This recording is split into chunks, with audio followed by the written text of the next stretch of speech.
Maître Clément Ngondé, est expert en droit forensique. Maître Clément Ngondé, bonsoir. Bonsoir, monsieur Maxime. Avec Maître Clément Ngondé, vous aurez plus d'éclairage, beaucoup plus de réflexions par rapport à cette problématique des enquêtes en République démocratique du Congo. Maître Clément Ngondé, vous êtes bien portant, j'espère. Très bien, par la grâce de Dieu.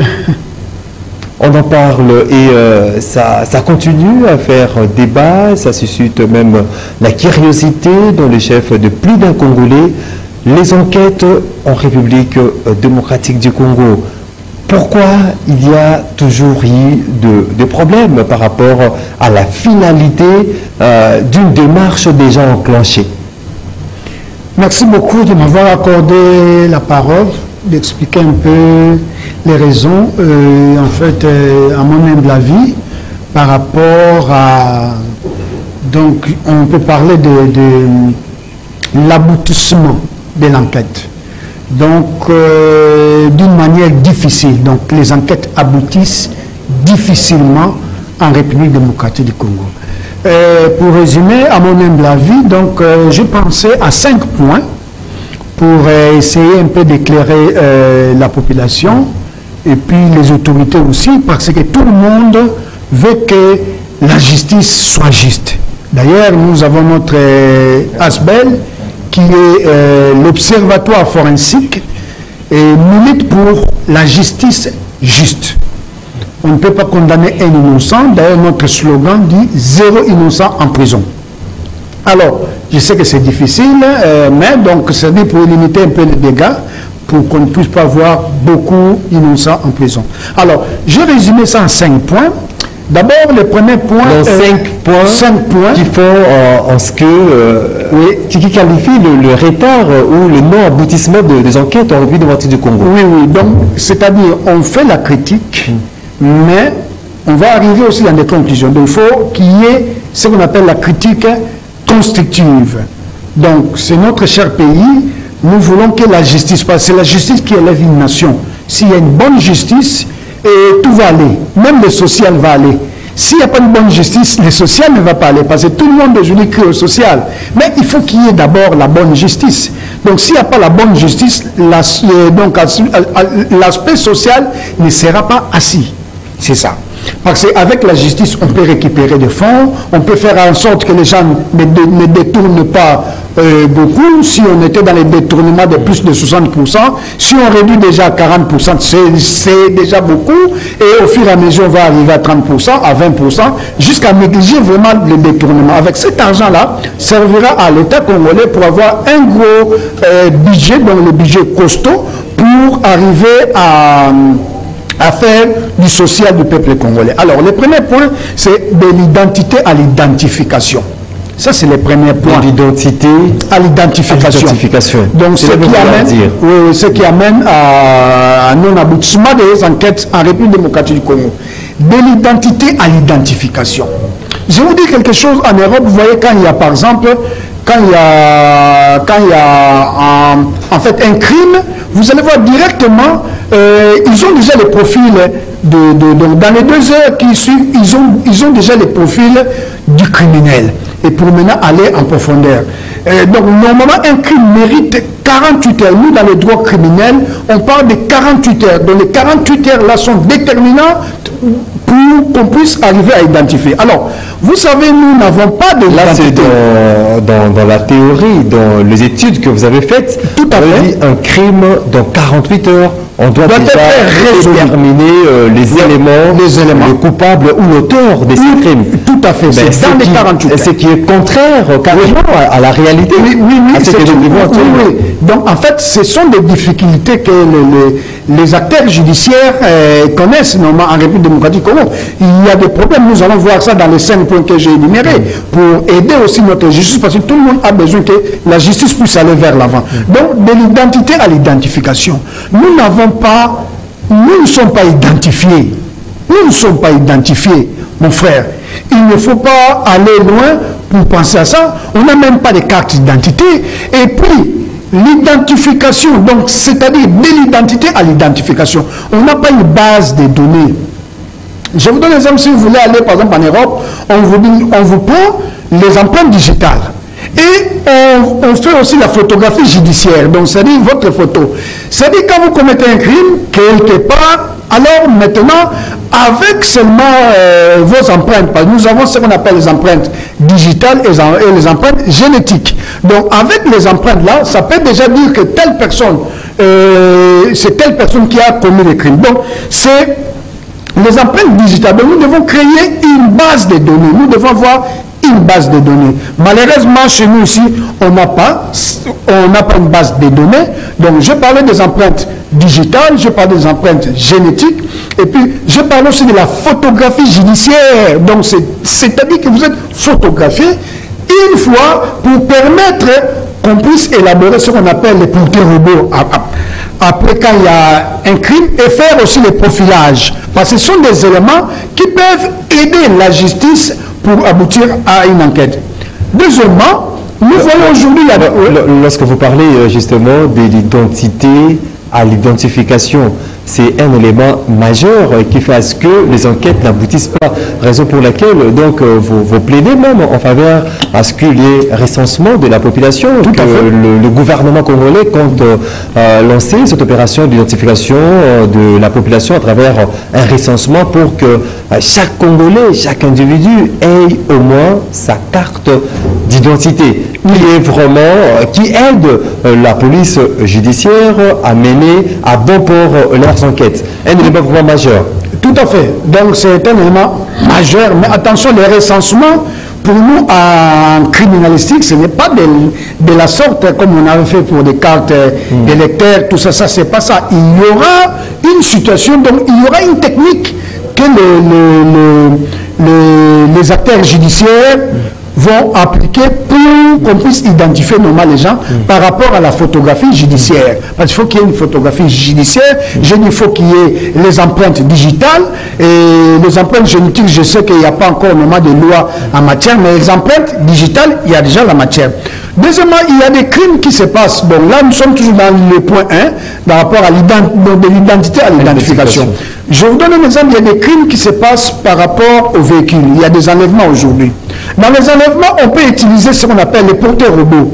Vous voyez, on peut utiliser aussi les profilages, vous voyez, pour orienter l'enquête. Mais compte tenu que les véhicules ne sont pas identifiés, c'est vrai que quand on achète et quand on est en train d'immatriculer les véhicules, on a. Mais il y a des fois, vous allez voir, quand il y a la vente de ces véhicules-là, il y a des fois, ça part comme ça. Mais si on identifie les véhicules, parce que je vous donne un exemple, il y avait un crime qui s'est passé en Europe par rapport au terrorisme à Bataclan. Vous voyez, on a identifié les criminels à partir du véhicule, du numéro de châssis, tout les véhicules étaient un véhicule d'une société qui fait louer les véhicules en verse. Maintenant, ils ont identifié les véhicules par rapport au numéro de châssis et regardez aussi par rapport on appelle ça la cybercriminalité, et avec les caméras, ils ont récupéré la photo des personnes là au niveau normalement d'une station essence. Ils sont venus prendre du carburant et ils ont tout ce qu'il faut. Après, ils ont commencé maintenant à faire ce qu'on appelle le profilage. Alors, il y a aussi, nous devons penser aussi par rapport à l'identification des hommes en uniforme. Pourquoi? Parce qu'il y a des crimes, par exemple, liés à armes à feu, par exemple. Vous voyez, c'est dans les 90%, ce sont des crimes qui sont effectués par des agents en uniforme, donc les policiers, les militaires, tout. Donc si on arrive à identifier les militaires, et les armes qu'ils utilisent, je sais qu'il y a déjà un fichier au niveau de la justice, pardon, des militaires et à la police aussi, pour essayer un peu normalement d'identifier tel policier avec son nom, sa photographie, et aussi il y a des fois l'arme qu'il utilise. Donc s'il y a un crime, on peut directement remonter. Alors, ça, je vous ai parlé de 3 points. Du premier point. Du premier point. Oui, ça va nous aider pour les porteurs robots et les profilages. Donc, nous devons créer une base de données. Cette base de données-là sera utile pour l'aboutissement des enquêtes. On va identifier les personnes en uniforme et aussi les véhicules dans l'immatriculation, on doit identifier. Il y a des techniques pour identifier, je dis bien dans les domaines criminels. Avant de passer même au deuxième point, parce que ça c'était le premier point. Le premier point de l'identité à l'identification, lorsque vous avez parlé de l'aspect portrait robot. On remarque qu'à l'étranger, en Europe, pour faire un portrait robot d'un criminel, d'un présumé criminel, tout consort, on vous présente vraiment un portrait qui permet à la victime de voir que non, c'est peut-être les criminels, tout consort. Mais ici chez nous, est-ce que on a aussi des spécialistes, des personnes qui arrivent à présenter des portraits robots qui amènent la victime à identifier son agresseur? Alors, c'est un département qui n'existe pas, mais ça peut exister par rapport à la formation. Mais moi, je dis, nous avons des bons policiers, nous avons des très bons OPJ, des très bons enquêteurs en République démocratique du Congo, mais c'est la formation. Là aussi, nous allons voir ça dans un autre aspect pour dire que si on forme bien ces gens, par exemple dans les porteurs robots, on peut avoir normalement de bons enquêteurs qui vont commencer à utiliser cet outil-là qui peut aider l'aboutissement de l'enquête et aussi le profilage. Le deuxième point. Deuxième point, c'est sur la formation adaptée. Donc nous allons faire une formation adaptée aux acteurs judiciaires. Donc c'est-à-dire les OPJ, les magistrats du parquet, les magistrats du siège doivent normalement être formés par rapport au renforcement des capacités. Vous voyez, cette formation-là est très importante. Pourquoi? Parce que le monde évolue. Comme le monde évolue, il y a aussi... donc, comme ça qu'on appelle une mise à niveau. Remise à niveau, oui. Pourquoi? Parce que la manière dont on volait, par exemple, hier, ce n'est pas de la même manière qu'on vole aujourd'hui. La même manière qu'on commettait des crimes il y a 20 ans, ce n'est pas de la même manière qu'on commet des crimes actuellement. Donc, c'est-à-dire remise à niveau, bien former les magistrats à cet effet. Donc, une formation adaptée aux acteurs judiciaires, donc ça peut être les OPJ, les magistrats du parquet, les magistrats du siège.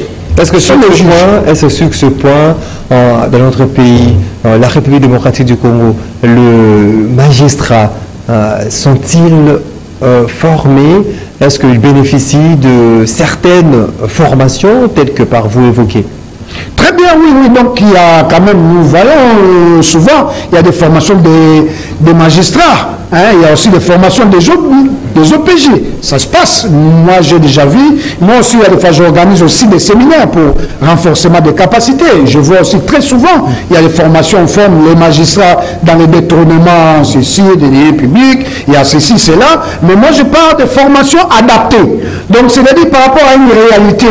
Nous devons former. Adapter une formation par rapport à une circonstance donnée. Tout à fait. Donc, pour voir, par exemple, il y a criminalité dans tel secteur, on doit former les magistrats. Je vous donne un exemple en Europe. Il y a des magistrats qui sont là, spécialistes, qui, par exemple, dans des cas de viol, spécialistes seulement dans des cas des otages, spécialistes dans des cas... Donc, et ils sont spécialisés. Donc, moi, je veux que les magistrats puissent être des spécialistes, qu'on puisse avoir des parquets spécialisés en terroristes, donc en terrorisme, qui puissent avoir normalement des parquets spécialistes dans des détournements de deniers publics. Donc, ce sont...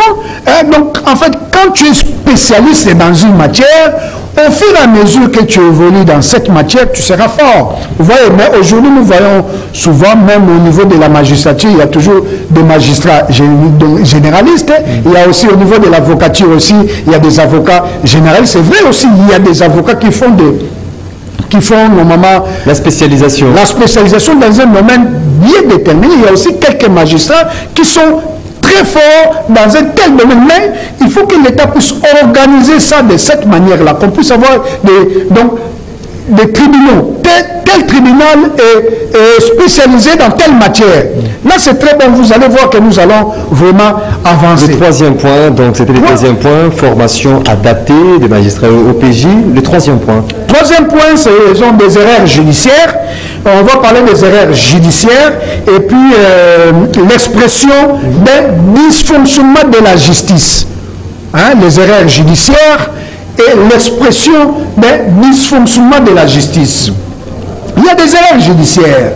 Il y a aussi l'expression d'un dysfonctionnement de la justice. C'est-à-dire quoi? Nous avons d'abord... en parlant des erreurs. Les erreurs judiciaires. Comment dénicher les erreurs judiciaires. Ok. Et puis, qu'est-ce qui motive qu'il y ait ces erreurs-là? Parce que ces erreurs sont fatales parfois auprès de la personne qu'on inculpe par erreur d'un magistrat ou d'un juge quelconque. Tout à fait. Je voulais vous lire la phrase de M. René Florian qui a dit « L'homme le plus honnête, le plus respecté, peut être victime de la justice. » Donc je dis bien, l'homme le plus honnête, le plus respecté, peut être victime de la justice. Vous êtes un bon père, bon époux. Peu importe, quelle fatalité pourrait vous faire passer pour un malhonnête, donc un malhonnête homme, voire même un criminel? Cette fatalité existe. Elle porte le nom de l'erreur judiciaire. Donc, c'est-à-dire, tout le monde peut être victime d'une erreur judiciaire. Quand ça va vous arriver un jour, vous allez vous dire que, ah, donc, vous voyez, envoyer un innocent en prison, vous allez rester toute votre vie à penser, quand vous voyez que non, ce que j'avais fait, c'était pas bon, par rapport à vos intérêts. C'est pour cela, dans les erreurs judiciaires vers le bas, moi je parle de l'expression du dysfonctionnement de la justice. On peut se rattraper lorsqu'on a commis des erreurs judiciaires. Est-ce qu'on peut se rattraper? Oui, oui, oui. Souvent, une erreur judiciaire, lorsqu'on commet une erreur judiciaire, c'est là, pas ça, sans pour autant faire une marche arrière. Oui. Est-ce que c'est facile? Il y a une possibilité de revenir sur une décision judiciaire, par exemple? Oui, oui, oui, mais je dis, vous pouvez tromper votre conscience, pardon, vous pouvez tromper la conscience normale des autres, mais ta conscience, tu ne peux pas normalement la tromper. Pourquoi? Parce qu'il y a quand même, on peut revoir. C'est pour ça, vous voyez, nous avons ce qu'on appelle le premier degré, le second degré. Vous voyez, mais s'il y a des erreurs, par exemple, au premier degré, le second degré peut faire en sorte qu'il puisse normalement ramener les gens sur le bon chemin. Donc, c'est-à-dire que arriver même à la cassation, tout est interprété, donc on peut même interpréter normal le jugement par rapport à la Cour constitutionnelle aussi. Donc, c'est-à-dire que quelqu'un qui a commis des erreurs judiciaires, s'il est juste, il peut revenir aussi en arrière, voir et revoir aussi ses conclusions. Ça aussi, ça peut arriver. Mais ici, moi, je parle beaucoup plus de l'expression du dysfonctionnement de la justice. Parce que ce qui est fréquent chez nous, une erreur crée directement un dysfonctionnement. Tout à fait. Cette erreur-là va créer. Mais comment? Il y a par exemple les intérêts. Hein? Il y a ce qu'on appelle les intérêts. Il peut y avoir les intérêts, parce que ce sont les intérêts qui sont à la base de tout ça. D'abord, nous, on va parler de l'intérêt personnel. Vous voyez, tu as pris par exemple des Kanyaka, hein, tu es dans des penchants, vous voyez, tu prends de l'argent. Corrompu, c'est ça. Oui, pour influencer une justice. Oui, c'est ça. Ça fait partie du dysfonctionnement, de l'expression du dysfonctionnement de la justice. Mais ça pourrait être aussi politique. Ça pourrait être aussi politique, c'est pour cela, là on parle de l'inféodation du pouvoir judiciaire au pouvoir exécutif. Vous voyez, donc là, ça crée un problème. Pourquoi? Parce que la justice ne sera pas juste aussi longtemps s'il y a l'influence politique donc, dans l'exécutif, par exemple, qui qui va commencer à influencer le pouvoir judiciaire. C'est ce qui est ça aussi, c'est vrai. C'est cette forme d'inféodation du pouvoir politique, de la politique dans l'exécution, peut-être dans des décisions prises par la justice. Oui, c'est très important, c'est pour cela. C'est pas seulement chez nous aussi en RDC, et même en Europe, ça existe. Vous allez voir la politique qui pèse, vous voyez. Donc ça, ce sont des éléments très importants. Parce que ici, chez nous, nous avons trois pouvoirs. Pouvoir judiciaire, nous avons le pouvoir exécutif et puis le Parlement aussi. Donc, législatif. Donc là maintenant, vous allez voir, chaque pouvoir est indépendant. Vous voyez, on dit le pouvoir judiciaire doit être indépendant, mais dans la pratique, il y a des fois, c'est pas ça. Vous allez voir, il y a des fois, la politique doit influencer même les résultats. Ça arrive même dans plusieurs pays. Et puis, le troisième point, normalement, j'ai parlé normalement de corporatif. Donc, c'est-à-dire à la corporation. Un magistrat, ou bien un OPJ qui reçoit, par exemple, il veut, par exemple, donc, en fait, pour une enquête, il reçoit un coup de fil de son chef. Il dit ceci, de Solana Vanissamo. Bien, amène ça ici. Vous voyez, donc, ça aussi c'est très important. On parle normalement sur le plan corporatif. Il a peur par rapport à sa carrière, s'il s'entête, vous savez, aujourd'hui, on peut l'envoyer ailleurs, ou bien on peut lui créer des problèmes, ou bien il ne peut pas monter en grade. Voici les obstacles qu'il faut en sorte chez nous par rapport à mon analyse que j'ai fait. Donc c'est ça. Donc nous avons les intérêts personnels par rapport à la corruption. Il y a aussi les intérêts politiques. Il y a aussi les intérêts corporatifs, donc par rapport à la corporation, donc à la magistrature. Donc le chef qui te dit non, il ne faut pas faire ceci, il faut aller comme ça, il t'induit en erreur. Alors, là c'était le troisième point. Le quatrième point, c'est la mauvaise procédure. La mauvaise procédure. Est biaisée. Oui. Donc, on parle directement d'une mauvaise procédure. La mauvaise procédure. Alors, dans la mauvaise procédure, ici, nous voyons, c'est l'ignorance des techniques appropriées, en fait, sur les différentes enquêtes. L'ignorance dans les chefs de magistrats. Tout à fait, au PJ, tout ça, les acteurs judiciaires. Donc, c'est-à-dire, il est ignorant. Par exemple, dans des cas de viol, il ne sait pas quand est-ce qu'il peut requérir un expert, un médecin légiste, quand, comment et pourquoi. Il y a des fois, il n'arrive pas, il ne maîtrise pas ça. Vous voyez, c'est pour ça que je vais parler il faut qu'il y ait des tribunaux, il faut qu'il y ait normalement des instances là où on peut normalement dire non, tel tribunal s'occupe que de ça. Tel parquet est spécialisé en ça. Là, vous allez voir que ça va aller. Parce qu'il y a des fois, les magistrats ou le PJ est ignorant par rapport à la procédure, donc à la technique utilisée par rapport aux différentes enquêtes. C'est très important. Ce sont des éléments qui peuvent aussi toucher pour qu'il n'y ait pas en fait l'aboutissement de l'enquête. Et là, maintenant, moi, je veux parler de la méritocratie. Donc, l'homme qu'il faut à la place qu'il faut. Aujourd'hui, je ne sais pas, un moment comme ça, vous avez vu, je ne sais pas si vous vous souvenez, on avait licencié les magistrats. À l'époque de musée, moi je n'étais pas ici, j'étais en Europe, j'ai appris ça. Il y avait même des gens qui sont entrés à la magistrature, ils n'avaient même pas fait les droits. Je ne sais pas si vous êtes au courant de ça. Un moment comme ça, ils ont récupéré d'autres personnes qui n'avaient même pas fait les droits. Moi, je ne sais pas, j'ai appris ça. Donc, en fait, il s'est improvisé magistrat. De parachuter au poste de magistrat. Ok, vous voyez. Or, il y a toute une école. Il y a la faculté de droit. Donc, vous devez passer par là. Vous devez faire ça et licencier en droit. Après, maintenant, vous allez à la magistrature, soit vous allez à l'avocature. À l'avocature, vous devenez un avocat. Vous voyez, à la magistrature, vous êtes un magistrat. Maintenant, par rapport à l'expérience, quand vous aurez reçu votre expérience, là maintenant vous allez commencer à maîtriser les choses. Mais imaginez-vous, une personne qui a fait par exemple, par exemple la mécanique, il devient par exemple un magistrat, il va dire quoi? Vous voyez de la mécanique, tout à fait. Pour dire les droits. Donc, oui, là aussi, je parle de la méritocratie. De la méritocratie. Donc, c'est-à-dire l'homme qu'il faut à la place qu'il faut. Qu'on puisse commencer à donner des tâches aux magistrats par rapport, il y a aussi dans l'attribution aussi du dossier. Il y a des fois, il peut y avoir des erreurs. On peut attribuer un dossier, par exemple, à un magistrat. Ça dépend normalement du chef. Il pourra avoir normalement des penchants. Il a dit, bon, ce dossier-ci, c'est telle personne qui va utiliser ça. Il sait pourquoi ce qu'il a donné. Donc, ce sont normalement des histoires qui arrivent. Et puis aussi, il y a la mauvaise foi.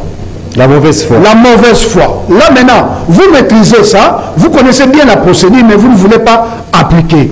Dans des erreurs aussi de la procédure, vous allez voir, il y a souvent, moi je parle normalement des mandats d'arrêt provisoire. Il y a des fois, les mandats d'arrêt provisoire est aussi à la base des ratés des enquêtes. Garde à vue aussi. C'est pour ça que je parlais. Est-ce qu'une garde à vue, c'est une garde à oui? Vous voyez? Garde à vue. Oui, oui. Ou garde à l'aveu. Vous voyez? C'est une garde à vue, ou garde à oui, ou garde à l'aveu. On a gardé la personne pour qu'elle puisse dire quoi? Oui, je l'ai fait, ou bien qu'il puisse accepter, ou bien qu'il puisse avouer donc tout ce qu'il a fait. Il y a aussi des techniques par rapport à ça. Vous voyez, il y avait un cas qui vient de se passer, quelqu'un qui était décédé en geôle, donc en tôle, tout ça. On a un cas récent. Oui, un cas récent. C'est-à-dire que dans la procédure aussi, souvent, même quand une personne qui doit être détenue, il faut qu'il y ait un médecin légiste qui doit passer pour connaître son état de santé. Vous voyez, c'est très important pour qu'il puisse connaître la personne à prendre les médicaments ou pas. Est-ce que la personne a son état de santé? C'est pour vous dédouaner aussi la personne qui est à la base des enquêtes. Tu peux garder une personne pendant plusieurs jours à garde à vue. Il y a des fois, vous pouvez l'envoyer en prison, donc mandat d'arrêt provisoire. Mais ça pourrait être aussi à la base des ratés des enquêtes. Vous voyez, et la personne peut accepter, il peut accepter, mais donc en fait, il fait des aveux, mais qui peuvent normalement vous embrouiller par rapport à... Et ce n'est pas lui le bon criminel, mais il était torturé, il accepte.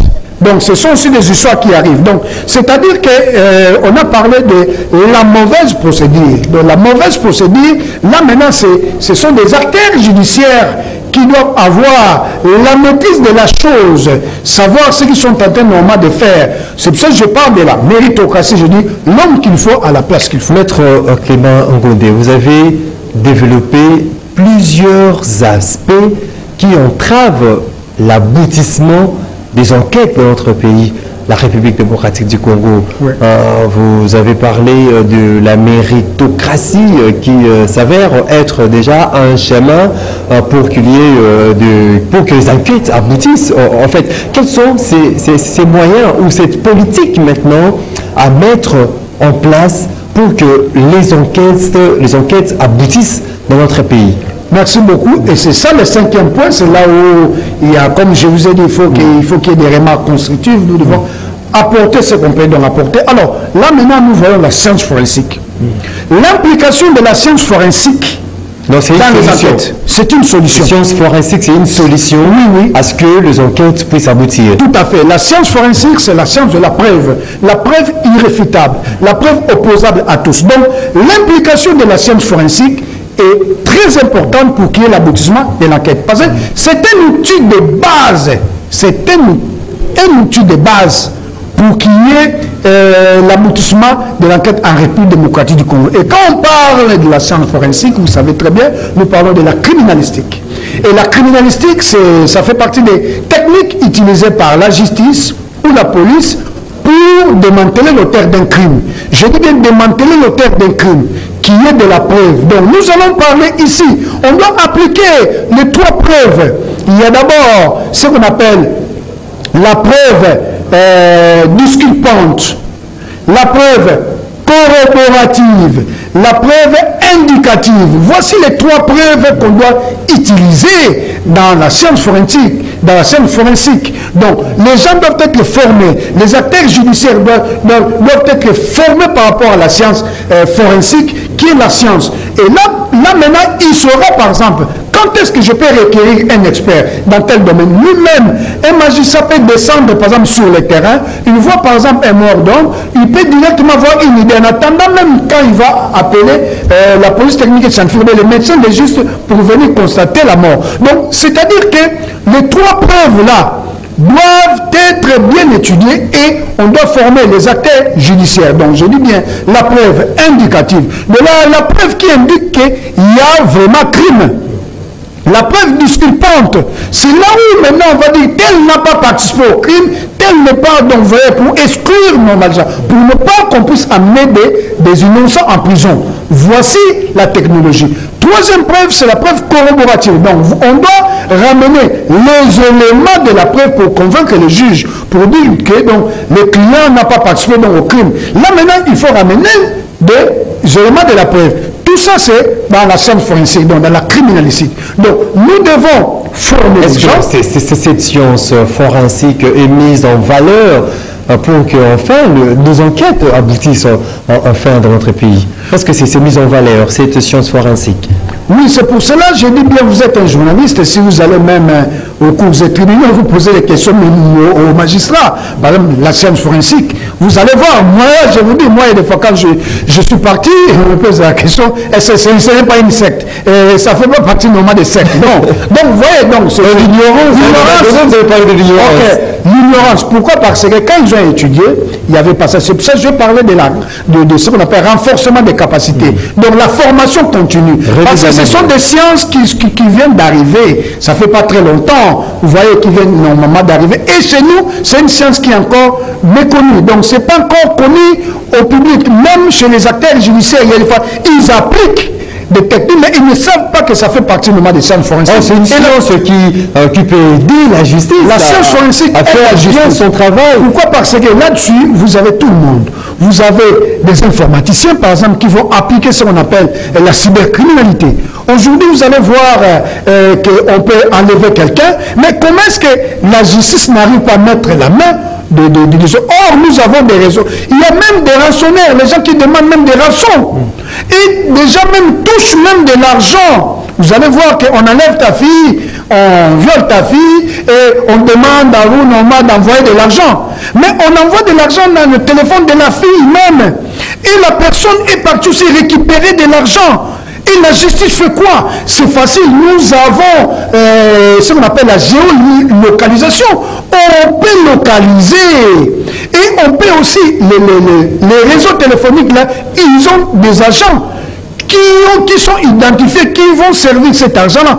En envoyant seulement des messages pour dire que quand telle personne va arriver, ça va clignoter rouge et la personne qui va retirer de l'argent, il faut l'arrêter. Vous voyez, ce sont des techniques qu'on peut utiliser pour décourager ces gens-là qui enlèvent les gens et qui les mettent en otage et qui rançonnent. On est vraiment trahi par les temps, l'air passe vraiment très vite comme une flèche.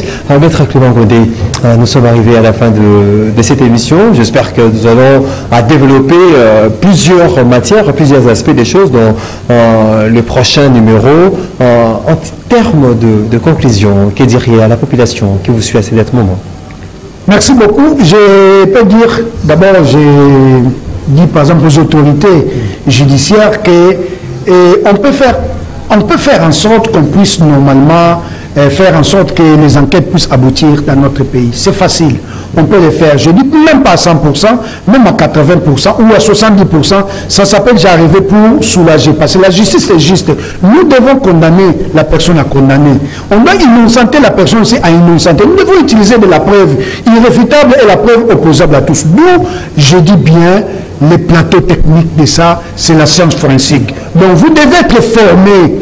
Donc que les gens qui ont la direction de la justice puissent penser à la formation des acteurs judiciaires en sciences forensiques. Je sais qu'il y a beaucoup de choses qu'on peut dire, mais bon, compte tenu mal de temps, mais prochainement on va parler de beaucoup de choses dans la matière des enquêtes aussi. Mesdames et messieurs, c'est la fin de cette émission qui était, on a eu le réel plaisir, premièrement, de recevoir pour vous sur ce plateau des Canal Congo Télévision, Maître Clément Godet, qui est expert en droit forensique. On vous dit merci pour le temps disposé. Merci beaucoup. Et puis, merci pour cette réflexion pointue par rapport aux enquêtes en République démocratique. Obligé, nous n'avons qu'un seul pays, donc notre pays est là, nous devons faire en sorte, parce que c'est la justice qui doit élever une nation, c'est la justice qui doit corriger les sociales. Mais s'il n'y a pas la bonne justice, je pense qu'il n'y aura rien. Merci beaucoup, une émission réalisée par Moro Njambe, Bruno Nzinga était du côté de la régie, Olivier Ngongo derrière les caméras. Je vous retrouve la